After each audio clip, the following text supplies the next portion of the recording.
Good morning दोस्तों, मैं सुमित अपने YouTube चैनल सुमित सिंह पर आप सभी लोगों का स्वागत करता हूं। दोस्तों, आज का जो मेरा टॉपिक है बहुत ही इंपॉर्टेंट है किसी भी कम्पिटिटिव एग्जामिनेशन के पॉइंट ऑफ व्यू से। वो वर्गमूल है।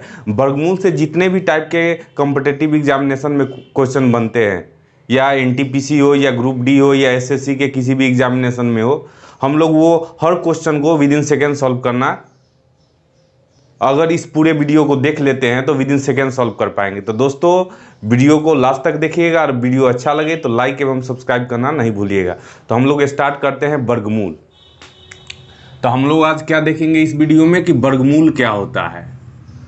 वर्गमूल, इसको इंग्लिश में क्या कहते हैं? Square root. ये क्या होता है? वर्गमूल, स्क्वायर रूट। इसके बारे में हम लोग जानेंगे। अब स्क्वायर रूट होता क्या है, सबसे पहले तो हम लोग इसके बारे में जानेंगे कि वर्गमूल कहते किसको हैं। क्योंकि किसी भी टॉपिक को पढ़ते हैं, अगर उसके बेसिक के बारे में, अगर उस टॉपिक के बेसिक नॉलेज हम लोग को हो जाता है तो हम लोग का 30% काम वहीं पे हो जाता है। तो हम लोग ये समझेंगे ना सबसे पहले कि वर्गमूल होता क्या है। तो सिंपल सा भाषा में हम लोग कह सकते हैं, किसी संख्या को यदि उसी संख्या से गुना किया जाता है तो वह संख्या प्राप्त होता है जिसका वह वर्गमूल है। मैंने क्या कहा, गौर से सुनिएगा दोस्तों। किसी संख्या को यदि उसी संख्या से गुना किया जाता है तो वह संख्या प्राप्त होता है जिसका वह वर्गमूल है। तो हम लोग एग्जाम्पल के माध्यम से समझेंगे। जैसे कि हम लोगों ने कहा कि किसी संख्या को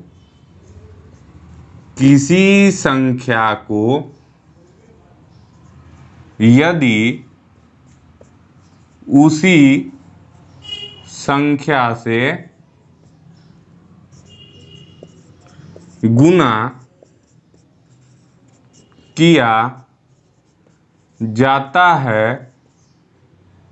तो वह संख्या प्राप्त होता है जिसका वह वर्गमूल है।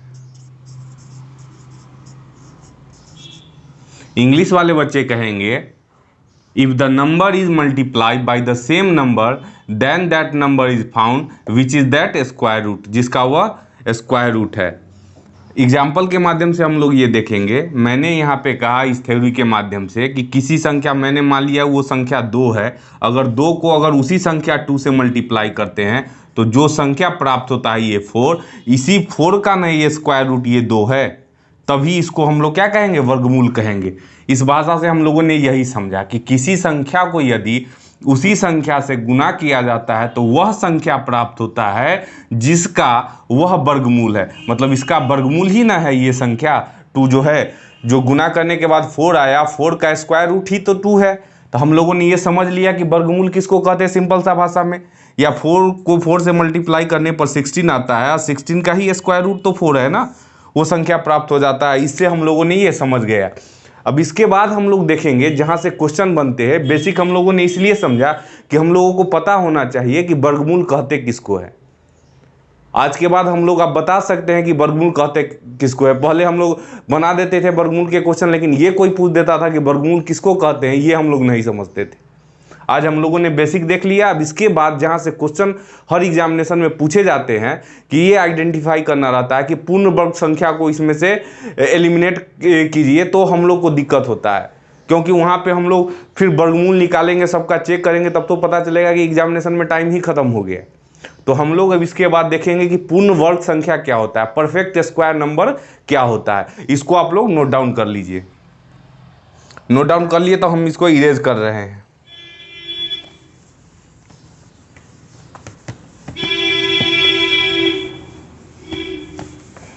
अब हम लोग देखेंगे पूर्ण वर्ग संख्या। पूर्ण वर्ग संख्या ये बहुत ही VVI है। Perfect square number, perfect square number, ये किसी भी कॉम्पिटिटिव एग्जामिनेशन के लिए बहुत ही इंपॉर्टेंट है। यहाँ से डायरेक्ट क्वेश्चन एग्जामिनेशन में बनता है कि पूर्ण वर्ग संख्या क्या है। तो दोस्तों हम सिंपल सा भाषा में पूर्ण वर्ग संख्या को क्या कह सकते हैं, किसी भी प्राकृतिक संख्या का वर्गमूल एक प्राकृतिक संख्या हो उसको हम लोग क्या कहेंगे, पूर्ण वर्ग संख्या कहेंगे। A natural number whose square root is a natural number that is called perfect square number. तो हम लोगों ने क्या देखा, किसी प्राकृतिक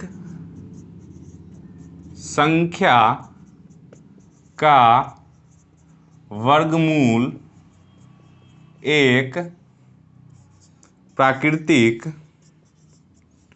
संख्या हो उसे पूर्ण वर्ग संख्या कहते हैं। और natural number whose square root is a natural number that is called perfect square number.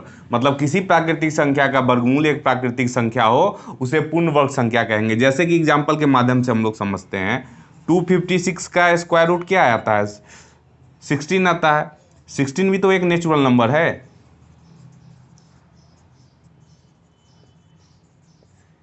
पूर्ण वर्ग संख्या उसी को कहेंगे जिसका स्क्वायर रूट भी एक नेचुरल नंबर हो, उसको पूर्ण वर्ग संख्या कहेंगे। बस सिंपल सा भाषा में हम लोगों ने ये समझ लिया। अब यहाँ से क्या इंपॉर्टेंट है, पूर्ण वर्ग संख्या से हम लोगों को एग्जामिनेशन में क्वेश्चन आता है कि बताइए निम्नलिखित में से कौन पूर्ण वर्ग संख्या नहीं है या कौन पूर्ण वर्ग संख्या है। कह देता है which of the following number is perfect square number या which of the following number is not perfect square number. तो उसके लिए हम लोगों को कुछ रूल याद रखना है। ये रूल अगर हम लोग याद रखते हैं तो एग्जामिनेशन में 1 नंबर आपका पक्का हो जाता है। तो दोस्तों इसको आप लोग सबसे पहले नोट डाउन कर लीजिए कि परफेक्ट स्क्वायर नंबर क्या होता है। इसके बाद हम लोग देखते हैं कि इसका रूल क्या है, इसको कैसे आइडेंटिफाई करेंगे और विद इन सेकेंड हम लोग क्वेश्चन को सॉल्व करेंगे। नोट डाउन कर लिए तो हम इसको इरेज कर रहे हैं।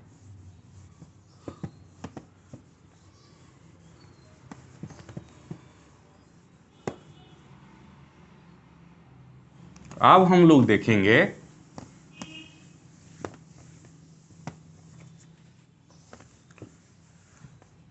कि rule for identifying a perfect square number, पूर्ण वर्ग संख्या को पहचानने का नियम। Rule for identifying a perfect square number, पहला रूल हम लोग लिखेंगे। पहला रूल क्या है, यदि किसी संख्या का इकाई अंक 2, 3, 7 एवं 8 हो तो वह संख्या पूर्ण वर्ग संख्या नहीं होगा। इंग्लिश वाले बच्चे देखेंगे, if the unit digit of a number is 2, 3, 7 and 8 then that number will not be a perfect square number. जैसे कि एग्जाम्पल के माध्यम से देखते हैं हम लोग, 17,558 जहाँ पे अगर यूनिट डिजिट इकाई अंक पर 8 आ गया, या आप ये क्या होगा, परफेक्ट स्क्वायर नंबर नहीं होगा। या 25,52 जहाँ पे यूनिट डिजिट के जगह 2 आ जाएगा, डायरेक्ट हम लोग एलिमिनेट कर देंगे कि ये परफेक्ट स्क्वायर नंबर नहीं होगा। जैसे कि आपको दे देगा 5667 जहाँ यूनिट डिजिट आप लोग 7 देख लिए, इकाई अंक अगर 7 आ गया तो ये भी परफेक्ट स्क्वायर नंबर नहीं होगा। तो हम लोग इस रूल से फाइंड कर सकते हैं कि ये परफेक्ट स्क्वायर नंबर है या नहीं है। अगर यूनिट डिजिट में 2, 3, 7 एवं 8 दिखाई दे दे तो वो कभी भी परफेक्ट स्क्वायर नंबर नहीं हो सकता है, पूर्ण वर्ग संख्या नहीं हो सकता है। तो इस रूल को आप लोग, बहुत ही वीवीआई है, इसको नोट डाउन कर लीजिए। इसके बाद हम लोग सेकेंड रूल देखेंगे। ये पहला रूल है कि हम लोग कैसे आइडेंटिफाई करेंगे, इस रूल के माध्यम से। अगर ये रूल नहीं पता है तो फिर दोस्तों इस अप्रोच का कोई मतलब नहीं रहेगा। इस रूल को आप लोगों को एकदम माइंड में रखना होगा। तो आप लोग इसको नोट डाउन कर लीजिए। नोट डाउन कर लिए तो हम लोग नेक्स्ट देखते हैं।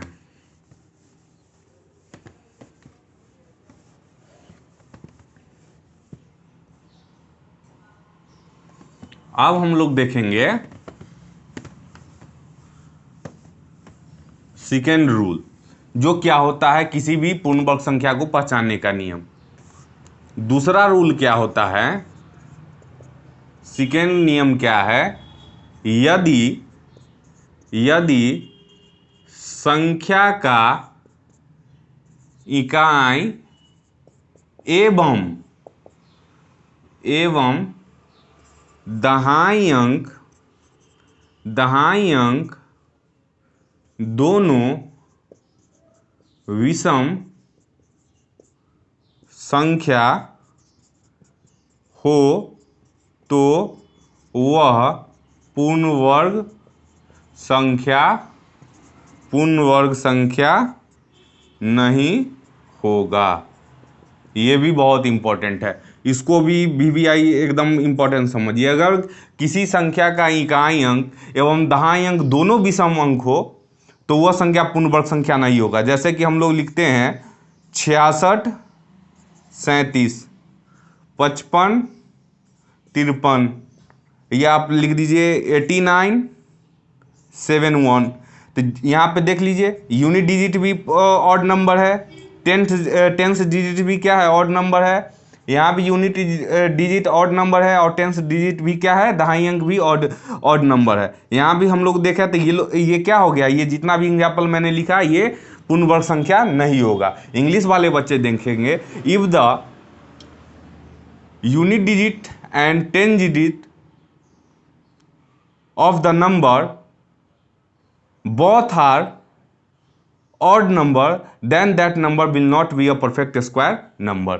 यदि किसी संख्या का इकाई एवं दहाई अंक दोनों विषम संख्या हो तो वह पूर्ण वर्ग संख्या नहीं होगा। तो इसके माध्यम से हम लोगों ने ये देख लिया। अब हम लोग क्या देखेंगे कि इस पर दो क्वेश्चन बनाते हैं, दो क्वेश्चन देते हैं, आप लोग इसको बनाइएगा। ये दोनों एप्लीकेशन पे हम लोग दो क्वेश्चन बनाते हैं, जिससे कि आप लोग को पता हो जाएगा कि जो मैंने थ्योरी किया और किस टाइप से क्वेश्चन एग्जामिनेशन में बनते हैं, ये भी हम लोग देख लेते हैं। इसको नोट डाउन कर लीजिए। नोट डाउन कर लिए तो इसको हम इरेज कर रहे हैं।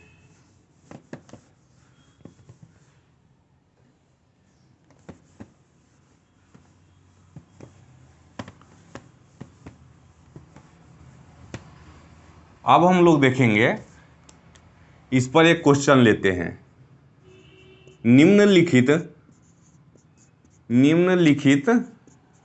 में से कौन सा संख्या पूर्ण वर्ग संख्या है। क्वेश्चन आपका ये रहेगा, जैसे दिया रहेगा 2401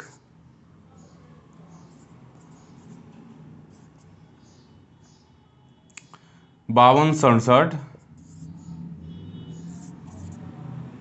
69 71 और चौथा नंबर रहेगा 90 37। इस टाइप से आपका एग्जामिनेशन में क्वेश्चन आएगा कि निम्नलिखित में से कौन सा संख्या पूर्ण वर्ग संख्या है। तो अगर आप लोग ये प्रीवियस दो रूल आपको पता है पूर्ण वर्ग संख्या के, कि कैसे हम लोग आइडेंटिफाई करेंगे कि पूर्ण वर्ग संख्या नहीं है, तो उसको हम लोग पहले एलिमिनेट कर सकते हैं। जैसे ही देखें कि यूनिट डिजिट इकाई अंक पर 7 है, ये पूर्ण वर्ग संख्या नहीं होगा। यहाँ भी इकाई अंक पर 7 है, और यहाँ देखिए यूनिट डिजिट क्या कहते हैं, टेंथ डिजिट मतलब दहाई अंक पर 3 है, ये भी ऑड है, और यूनिट डिजिट मतलब इकाई अंक पर भी ऑड नंबर है। तो ये दोनों क्या हो जाएगा, इससे भी एलिमिनेट कर सकते हैं कि ये क्या होगा, ये पूर्ण वर्ग संख्या नहीं होगा। यहाँ भी देख लीजिए दोनों ऑड है, मतलब कि यूनिट डिजिट और 10 डिजिट मतलब इकाई अंक एवं दहाई अंक दोनों क्या है, ऑड है। तो ये भी क्या होगा, ये पूर्ण वर्ग संख्या नहीं होगा। तो बचा क्या, एक 2401, ये पूर्ण वर्ग संख्या है। अब हम लोग ये जानते हैं 2401 किसका स्क्वायर है, तो हम लोग जानते हैं कि 2401 49 का स्क्वायर है। 49 का स्क्वायर कितना होता है, 2401 होता है, मतलब ये एक पूर्ण वर्ग संख्या है।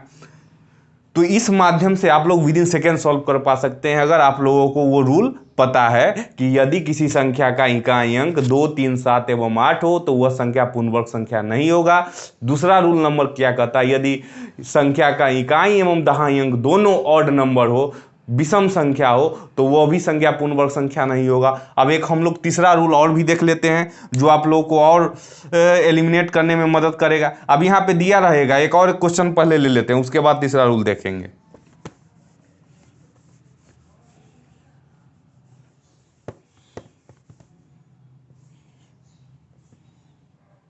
अब यहाँ पे दे दिया रहेगा, निम्नलिखित में से कौन सा संख्या पूर्ण वर्ग संख्या नहीं है। ये आपको दिया रहेगा, 4 ऑप्शन दिया रहेगा आपको, 40 96, दूसरा दिया रहेगा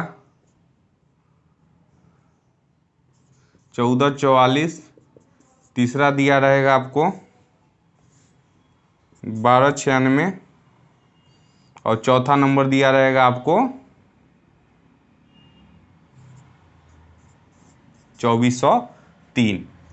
इस प्रकार से एग्जाम्पल दिया रहेगा, आपसे क्वेश्चन पूछा जाएगा एग्जामिनेशन में कि निम्नलिखित में से कौन सा संख्या पूर्ण वर्ग संख्या नहीं है। जैसे ही हम लोग यूनिट डिजिट मतलब इकाई अंक पर अगर 3 देख लिए और नंबर देख लिए तो यही क्या हो जाएगा, पूर्ण वर्ग संख्या नहीं होगा। डायरेक्ट मार देंगे हम लोग, वो समय भी नहीं लगेगा, एक नज़र में देखेंगे कि यूनिट डिजिट पर 3 आ गया, ये पूर्ण वर्ग संख्या कभी नहीं हो सकता है। हम लोगों ने रूल पढ़ लिया है। अब हम लोग तीसरा रूल देख लेते हैं, पूर्ण वर्ग संख्या पहचानने का नियम। एक एक रूल आप लोगों के लिए बहुत ही इंपॉर्टेंट है, अगर रूल याद रखते हैं तो आप लोग को कोई प्रॉब्लम नहीं होगा, ये मेरा गारंटी है। तो दोस्तों इसको नोट डाउन कीजिए, इसके बाद हम लोग तीसरा रूल देखते हैं। अब हम लोग तीसरा रूल देखते हैं इसका, ये भी बहुत ही इंपॉर्टेंट है।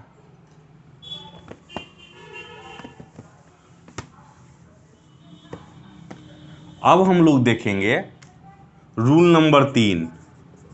रूल नंबर 3 क्या कहता है, यदि संख्या का इकाई अंक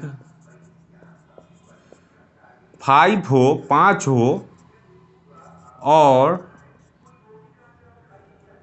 दहाई अंक 2 नहीं हो तो वह संख्या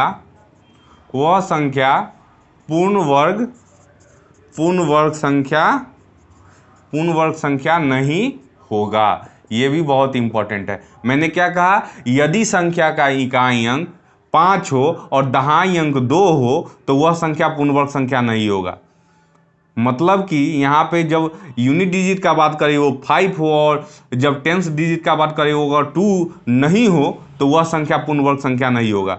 अगर इकाई अंक 5 है लेकिन दहाई अंक पर 2 नहीं है तो वह संख्या पूर्ण वर्ग संख्या नहीं होगा। जैसे एग्जाम्पल के माध्यम से हम लोग देखते हैं, जैसे हम लोगों ने लिखा 56 35, यहाँ पे तो इकाई अंक पर 5 है लेकिन यूनिट डिजिट पर 2 नहीं हुआ तो ये भी क्या होगा, पूर्ण वर्ग संख्या नहीं होगा। तो हम लोग एलिमिनेट कर सकते हैं, 5 लास्ट में रहेगा, उससे पहले अगर दहाई अंक पर 2 नहीं आएगा तो वो क्या होगा, पूर्ण वर्ग संख्या नहीं होगा।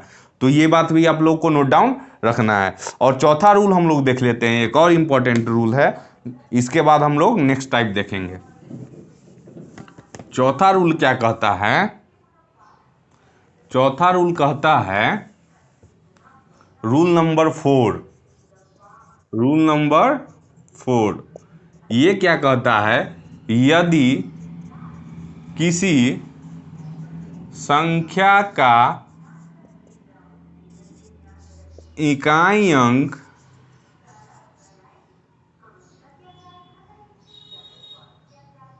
शून्य हो और दहाई अंक 0 नहीं हो तो वह संख्या पूर्ण वर्ग संख्या नहीं होगा। अगर पूर्ण वर्ग संख्या होगा तो दोनों पर क्या हो, 0 होना पड़ेगा। इसके माध्यम से हम लोगों ने यही समझा। जैसे कि दिया रहे 2440, 5660, इकाई अंक पर तो 0 है लेकिन दहाई अंक पर 0 नहीं है यूनिट डिजिट पर तो जीरो है, लेकिन टेंस डिजिट पर जीरो नहीं है, जिसके कारण ये क्या हो जाएगा, पूर्ण वर्ग संख्या नहीं होगा। अगर दोनों पर जीरो रहता तो वो पूर्ण वर्ग संख्या होता है। इसके रिवर्स में हम लोग यही समझेंगे, अगर इकाई अंक और दहाई अंक दोनों पर अगर जीरो होगा तो वो पूर्ण वर्ग संख्या होगा, हम लोग चेक करेंगे। लेकिन अगर नहीं है तो वो तो डायरेक्ट ही पूर्ण वर्ग संख्या नहीं होगा। अगर इकाई अंक पर जीरो है लेकिन दहाई अंक पर जीरो नहीं है तो वो पूर्ण वर्ग संख्या नहीं होगा। चौथा रूल हम लोगों ने देख लिया। अब यहाँ से हम लोगों ने ये पता कर लिया कि आप पूर्ण वर्ग संख्या अगर हम लोगों को एग्जामिनेशन में एलिमिनेट करना रहेगा, अगर पूर्ण वर्ग संख्या निकालना रहेगा तो हम लोग विद इन सेकेंड एलिमिनेट कर सकते हैं। ये चारों रूल के माध्यम से हम लोगों ने देख लिया कि वर्गमूल किसको कहते हैं, पूर्ण वर्ग संख्या क्या होता है। उसके बाद हम लोगों ने पूर्ण वर्ग संख्या से जैसे एग्जामिनेशन में क्वेश्चन बनते हैं, अगर उसका हम लोग चारों मेथड को अगर अप्लाई कर देते हैं तो हम लोग विद इन सेकेंड सॉल्व कर पाएंगे। ये चारों रूल हम लोगों को पता होना चाहिए, जिससे कि हम लोग विद इन सेकेंड पेन एकदम देखते मॉनिटर पर हम लोग क्वेश्चन को सॉल्व कर पाएंगे।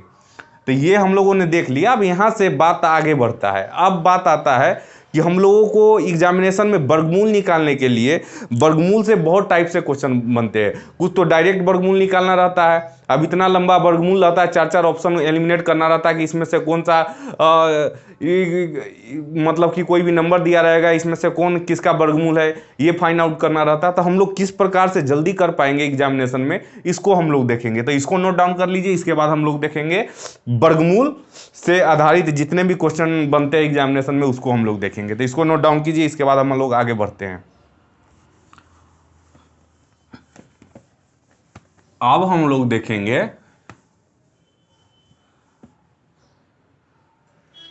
अब हम लोग सीखेंगे वर्गमूल निकालने का विधि।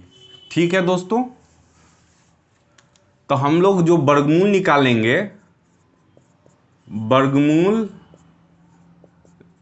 निकालने का विधि हम लोग तीन टाइप का प्रयोग करेंगे, जो कि हर टाइप से एग्जामिनेशन में क्वेश्चन आपके बनते हैं, और वो हर टाइप को इंडिविजुअल अलग अलग तरीके से हर क्वेश्चन पे अप्लाई नहीं कर सकते हैं। सबको अलग अलग हमको इंडिविजुअल रूप से करना पड़ेगा। हर टाइप का जिसका जैसा रिक्वायरमेंट होगा उस टाइप से हमको उसको यूज करना है। तो वर्गमूल निकालने का तीन टाइप का हम लोग प्रयोग करेंगे। पहला विधि क्या होगा, पहला विधि होगा सन्निकट मेथड। सन्निकट मेथड, सन्निकट विधि, ये बहुत ही इंपॉर्टेंट है, जो कि एग्जामिनेशन में आप लोगों को पेन भी नहीं उठाना पड़ेगा, आप लोग सॉल्व कर पाइएगा। अप्रॉक्सीमेशन मेथड इसको कहते हैं। दूसरा है आपका सन्निकट मेथड के बाद हो गया गुणनखंड विधि। गुणनखंड विधि, गुणनखंड विधि ये बहुत इंपॉर्टेंट है। फैक्टर मेथड, इस टाइप से भी जब क्वेश्चन बनेगा कि फैक्टर मेथड का अप्लाई करके हम लोग किस टाइप के क्वेश्चन को बना पाएंगे, उसको भी हम लोग देखेंगे। तीसरा हम लोग देखेंगे भाग विधि से। वर्गमूल कौन विधि से निकालेंगे, भाग विधि से। इससे भी बहुत इंपॉर्टेंट क्वेश्चन बनता है।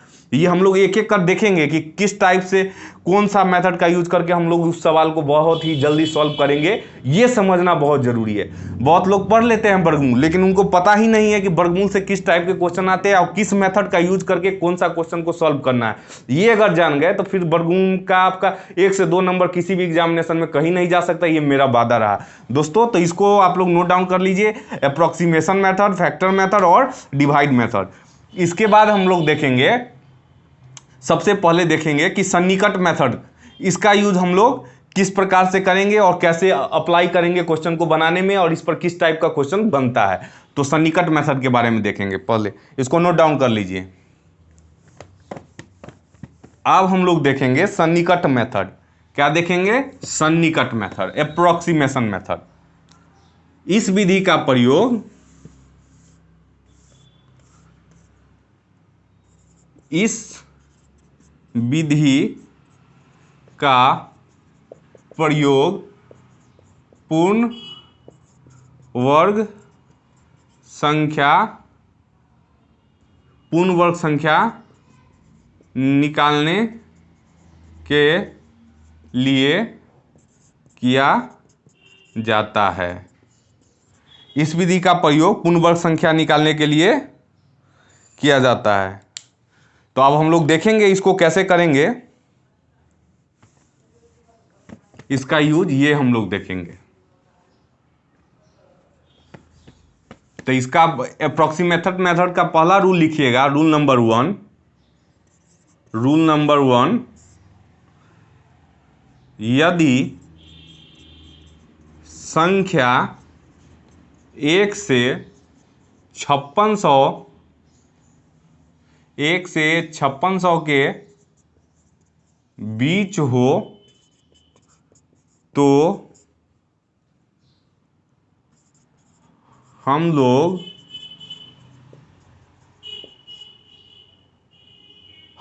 संख्या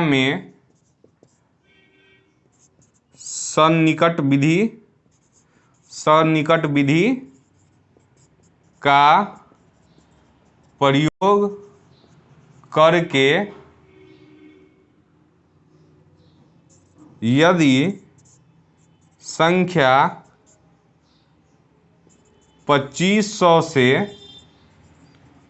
कम रहे तो 50 में से घटाना है और 2500 से अधिक होने पर 50 में जोड़ना है। अब क्या जोड़ना है ये हम लोग अभी देखते हैं। इसको सबसे पहले नोट डाउन कर लीजिए। यदि संख्या 1 से 5600 के बीच में हो तो हम लोग संख्या में सन्निकट विधि का प्रयोग करके यदि संख्या 2500 से कम रहे, मतलब 2500 से कम रहे तो 50 में घटाना है और 2500 से अधिक रहे तो 50 में जोड़ना है। अब क्या जोड़ना है क्या घटाना है ये हम लोग देखते हैं। पहले इसको नोट डाउन कर लीजिए।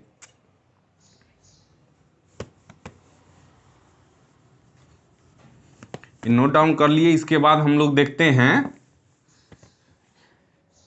कि अब यहाँ पे बात आया कि 2500 से कम रहने पर 50 में घटाना है और 2500 से अधिक रहने पर 50 में जोड़ना है। तो क्या जोड़ना क्या घटाना है, तो रूल नंबर 2 लिखेंगे। रूल नंबर 2, संख्या के अंतिम 2 अंक 24 तक के वर्ग का अंतिम 2 अंक लेना है और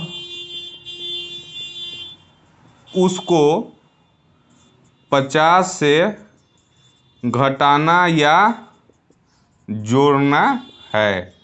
ये बहुत इंपॉर्टेंट है, VBI है। मतलब संख्या का अंतिम 2 अंक 24 तक के वर्ग का अंतिम 2 अंक लेना है और उसको 50 से घटाना या जोड़ना है। ये बहुत इंपॉर्टेंट है और इसी के माध्यम से आप लोग क्वेश्चन को सॉल्व कर पाइएगा। ये रूल आप लोगों को हमेशा ध्यान में रखना है, तभी प्रयोग कर सकते हैं। अब यहाँ पे इंपॉर्टेंट बात ये रह गया कि आपको 1 से 24 तक का स्क्वायर रूट एकदम टिप्स पर होना चाहिए। दोस्तों कहिएगा कि इतना सर याद, हाँ याद कीजिएगा तभी अप्रॉक्सीमेशन मेथड का प्रयोग कर पाइएगा। अप्रॉक्सीमेशन मेथड बहुत ही इम्प्लीमेंट, अगर आप इसको कर लेते हैं तो आप लोग का सवाल में पेन उठाने का तो कोई आवश्यकता नहीं। आप कहिए 1 से 24, हम तो कहेंगे कि 1 से 50 तक आपको एकदम टिप्स पर रहना चाहिए। तो हम लिख देते हैं 1 से 24 तक के स्क्वायर। अगर आप उसको याद कर लेते हैं उसके बाद इस मेथड का प्रयोग करने में आपको आसानी होगा। अगर वो याद नहीं रहता तो फिर आप इस मेथड का यूज नहीं कर पाइएगा, आप मॉनिटर टू मॉनिटर क्वेश्चन को सॉल्व नहीं कर पाइएगा। तो इसको नोट डाउन कर लीजिए। इसके बाद हम लोग देखते हैं 1 से 24 तक के पहले स्क्वायर रूट देख लेते हैं, उसके बाद हम लोग एग्जाम्पल के माध्यम से समझेंगे। इसको नोट डाउन कर लिए तो हम इसको इरेज कर रहे हैं।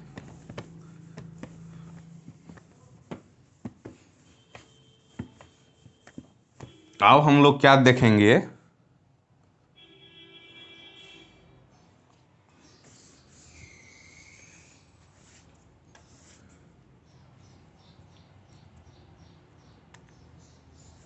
सबसे पहले हम लोग तो इतना तो हम लोग को पता रहता है कि 11 के स्क्वायर तो हम लोग को पता ही है। 12 के स्क्वायर से हम लोग देखते हैं 12 का स्क्वायर क्या होगा 144 होगा। 13 का स्क्वायर क्या हो जाएगा 169 हो जाएगा। 14 का स्क्वायर क्या हो जाएगा 196 हो जाएगा। 15 का स्क्वायर क्या हो जाएगा 225 हो जाएगा।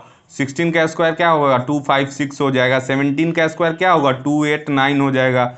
18 का स्क्वायर क्या होगा 324 हो जाएगा। 19 का स्क्वायर क्या होगा 361 हो जाएगा। 20 का स्क्वायर क्या होगा 400 होगा। ये आप लोग को याद रखना है, ठीक है। 21 का स्क्वायर क्या हो जाएगा 441 हो जाएगा।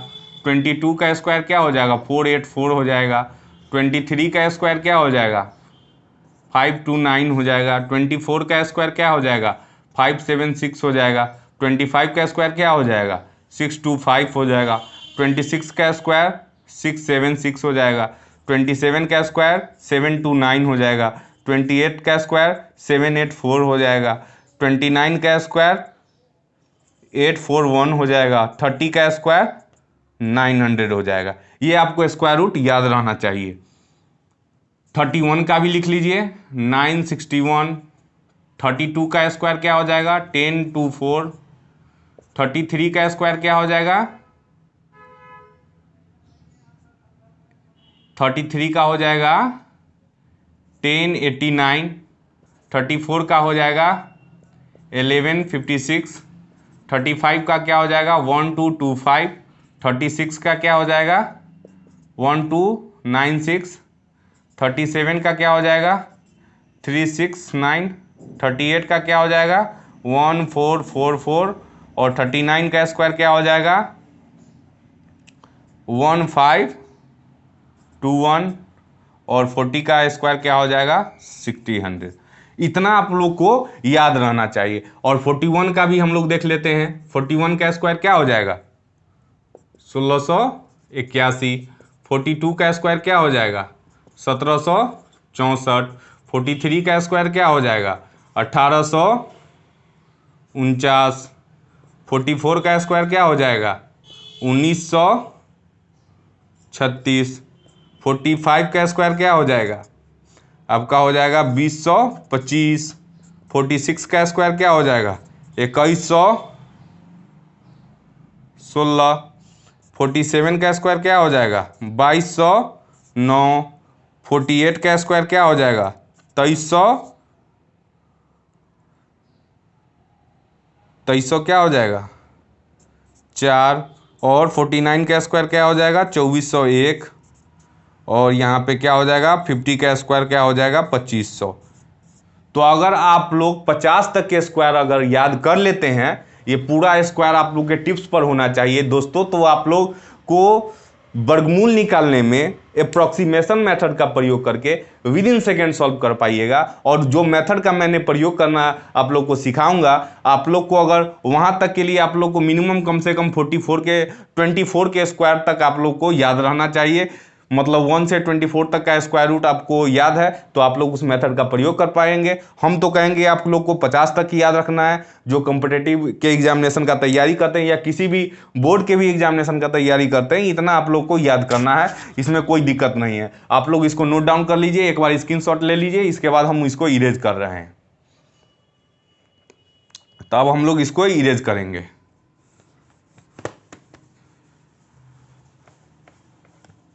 अब हम लोग देखेंगे कि किस प्रकार से हम लोग ये सन्निकट मेथड का प्रयोग करेंगे। जैसे कि एक एग्जाम्पल लेते हैं, जैसे आपके एग्जामिनेशन में दिया रहेगा 4096 का हम लोग को स्क्वायर रूट निकालना रहेगा। इस मेथड से कैसे प्रयोग करेंगे, तो ये तो हम लोगों ने देखा कि 1 से 5600 के बीच में है 4096। यहाँ पे हम लोग सन्निकट मेथड का प्रयोग करेंगे। तो कैसे करेंगे ये देखना है। रूल नंबर क्या लिखे थे कि हम लोग को देखना पहला क्या है कि ये चेक करना है कि ये 1 से 5600 के बीच है तो है। दूसरा रूल कहता है कि हम लोग के लास्ट 2 डिजिट हम लोग को देखना है 1 से 24 तक के स्क्वायर, किसके स्क्वायर के लास्ट 2 डिजिट आता है। तो 96 हम लोगों को पता है कि ये किसके स्क्वायर के नज़दीक आएगा। 96 हमको लगता है कि ये 14 का जो स्क्वायर होता है 196 होता है, मतलब 14 के लास्ट 2 डिजिट आता है। तो हम लोग को क्या करना है 2500 से अधिक रहने पर 50 में जोड़ना है। तो 50 लिखेंगे, अब 50 में क्या जोड़ना है जिसका लास्ट 2 डिजिट आएगा। जैसे 14 का लास्ट 2 डिजिट 96 है ना, ये आया तो इसी को हम लोग जोड़ देंगे, 14 जोड़ देंगे तो ये किसका हो जाएगा 64। डायरेक्ट आंसर दे सकते हैं, कहीं से कोई दिक्कत नहीं रहेगा। 4096 का स्क्वायर रूट क्या हो जाएगा 64 हो जाएगा। फिर हम लोग एक बार समझते हैं दूसरा एग्जाम्पल के माध्यम से। जैसे कि हम लोग दे दिए, यहाँ पे दे दिया हुआ है 1444। 1444। इसका हम लोग को स्क्वायर रूट निकालना है इसी माध्यम। तो ये पहले तो चेक कर लिए कि ये 1 से 5600 के बीच में है 1444 तो 1 से 5600 के बीच में है। अब हम लोग क्या देखेंगे कि दूसरा रूल क्या कहता था कि 2500 से अधिक रहने पर 50 में जोड़ेंगे लास्ट 2 डिजिट जिसका स्क्वायर रूट का रहेगा, 2500 से कम रहने पर उसमें हमको क्या करेंगे, घटाना है। तो ये 1444 तो 2500 से कम है, तो यहाँ पे 50 अब माइनस कर देंगे। अब लास्ट 2 डिजिट देखेंगे, 44 किसका लास्ट 2 डिजिट है, तो हम लोग जानते हैं 12 का स्क्वायर क्या होता है, 144 होता है। इसका लास्ट 2 डिजिट 12 का है, तो 50 में 12 को हमको घटा देना है। डायरेक्ट आंसर कितना आ जाएगा, तो 50 में 12 घटा दीजिएगा तो 8, अब 5 में यहाँ 4 में 1 गया 3, मतलब 38 आंसर हो गया। डायरेक्ट आप आंसर दे सकते हैं 1444 का, हम लोगों ने स्क्वायर रूट में भी देखा है। तो इस माध्यम से हम लोग यूज़ करते हैं। एक और एग्जांपल के माध्यम से समझते हैं जिससे कि आप लोग को इस मेथड का प्रयोग करने में कोई दिक्कत नहीं हो। तो हम लोग आप देखते हैं एक और एग्जांपल लेके, जैसे कि दिया रहा है 2916। अभी 2916 दिया हुआ है, तो ये क्या है, 2500 से अधिक है, मतलब कि इसमें हम लोग को 50 में जोड़ना होगा। लास्ट 2 डिजिट देखेंगे, 16 किसका लास्ट 2 डिजिट है, तो हम लोग देखेंगे कि भाई 16 तो लास्ट 2 डिजिट, 4 का क्या होता है, 60 होता है, तो लास्ट 2 डिजिट 16 60 का ही आएगा और दूसरा किसी का नहीं आएगा। तो हम लोग को क्या कर देना है, 50 में 4 जोड़ देना है, तो कितना हो जाएगा, 54 हो जाएगा। 16 का तो 4 का स्क्वायर करेंगे तो 16 आता है ना, तो इसी का ना 2 डिजिट है। लास्ट 2 डिजिट देखना है 1 से 24 तक के स्क्वायर का, ठीक है, और उसी को 50 में जोड़ना और घटाना है। 2500 से कम रहेगा तो घटाना है 50 में, और 2500 से अधिक रहेगा तो जोड़ना है। यही तो रूल कहता है। आप अप्रोक्सीमेशन मेथड का यूज तभी आप कर सकते हैं जब आपको स्क्वायर रूट पता होगा। 1 से 24 तक के स्क्वायर रूट आप लोगों को टिप्स पर रखना है। हम तो कहेंगे 50 तक का याद रखिए। अगर 50 तक का याद रखते हैं तो आपका ऐसे भी कैलकुलेशन भी बहुत ही फास्ट हो जाएगा, और अब एग्जामिनेशन में मैथ को बनाने में इतना इंटरेस्ट आएगा ना आपको कि कोई दिक्कत नहीं होगा। दोस्तों, लगता है कि कोई चीज़ भारी है, अगर उसको बार बार प्रैक्टिस में लाइएगा तो आप लोग बहुत आसान